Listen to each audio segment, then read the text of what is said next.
We're going to turn now to the next story that is likely to dominate our political discussion in the era of Trump, Stormy Daniels. Tonight's the night for her big interview with 60 Minutes, in which she will apparently discuss her alleged affair with Trump, but speaking publicly may violate the terms of her non-disclosure agreement. ABC News White House correspondent Tara Palmieri is in West Palm Beach with the story. Tara, good morning.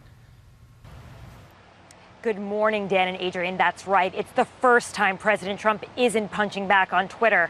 And interest in this interview could eclipse any major announcements or staff shakeups coming out of the White House. Adult film actress Stormy Daniels threatening the Trump presidency in her quest to tell her story about their alleged affair. In a primetime interview, Daniels breaking her silence about the alleged affair she claims started 12 years ago, just months after Melania had given birth to Barron. It's less about the sordid details of a relationship. It's the alleged cover-up. It is time to come clean. President Trump's personal lawyer, Michael Cohen, acknowledges forming a Delaware-based shell company to pay Daniels $130,000 in exchange for her silence. Cohen says he was acting as a concerned friend. The money, he says, personal funds from a home equity line. Daniels signed the deal just days before the election. The White House has denied that the president has any connection to the agreement. It's impossible to know where it ends up, but certainly there is precedent for a sitting U.S. president becoming embroiled in litigation. Daniels sued Trump, alleging the agreement is void because then candidate Trump never signed it. Cohen and the president fired back in federal court, claiming Daniels has breached the agreement more than 20 times and that they'll be seeking at least $20 million in damages. Bracing for backlash from Trump and his legal team, Daniels' attorney Michael Avenatti tweeted out a picture of a DVD in a safe with a cryptic message, "If a picture is worth 1,000 words." How should people know there's anything on that DVD? Well, if people think I'm bluffing, they should ask the opponents in countless cases I've had over the last 15 years if I'm generally a guy that bluffs. This just days after former Playboy model Karen McDougal told Anderson Cooper about her alleged 10-month-long romance with Trump. Were you in love with him? I was, yeah. Mm-hmm. And do you think he was in love with you? He was, yeah. According to the White House, President Trump and the First Lady will not be together when the interview airs. President Trump leaves for Washington this afternoon, and Melania will stay behind with their son Barron. The First Lady's office told ABC News it's part of their spring break tradition. Dan, Adrian? All right, Tara, thank you very much. Let's bring in ABC's Martha Raddatz, who's in Washington, where she's going to be hosting This Week later this morning. Martha, good morning to you. Let's set aside whatever personal peril this creates for the president and his relationships. How much political peril, if any, does this interview pose for the president? Well, Dan and Adrian, as you know, a lot of people watched that Karen McDougal interview, and a lot more will probably watch the Stormy Daniels interview tonight.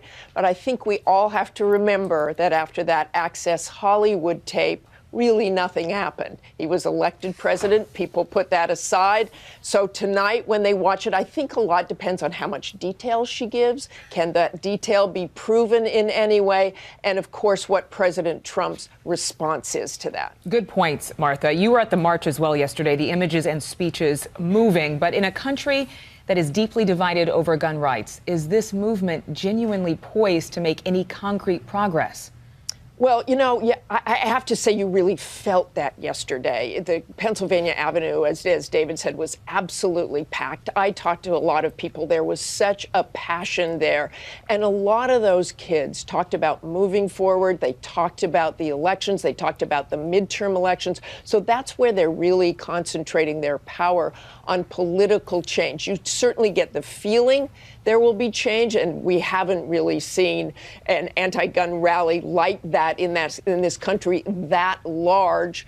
So you feel they have the momentum, but we've heard that before. But they are determined to keep this going. Yeah, we heard things like this after Newtown, so we're really going to have to see. But, you know, interestingly, and I know you're going to talk about this on the show this morning, you also spent some time this week in Arizona with young people who are gun enthusiasts. How do they view these marches? Yeah, I think we all have to remember that there is another part of America, a big part of America, that is very pro-gun. And in these communities, they shoot guns, they shoot trap, they hold on to their weapons, and they will explain that they don't want anything to change, that they, give the argument that it's the person who's shooting the gun, not the gun itself. Those are the people those young people at that rally yesterday will have to change, will have to convince, will have to compromise. We had a wonderful conversation with both sides of that debate on these young people who all said, I think we can compromise. So maybe there will be change, but we have to remember that there's another part of America, there's a big part of America that doesn't want that change. As we keep saying, huge divisions in this country on this issue. Martha, thank you very much. Thank you. And I want to remind everybody, Martha's got a big show this morning with complete analysis of the March for Our Lives. She's going to go one-on-one with Mark Kelly, the co-founder of Giffords Courage to Fight Gun Violence. Plus, former Joint Chiefs Chairman Mike Mullen and Bush National Security Advisor Stephen Hadley discuss John Bolton's appointment as National Security Advisor. That's coming up on This Week right here on ABC. Hi, everyone. George Stephanopoulos here. Thanks for checking out the ABC News YouTube channel. If you'd like to get more videos, show highlights, and watch live event coverage, click on the right over here to subscribe to our channel. And don't forget to download the ABC News app for breaking news alerts. Thanks for watching.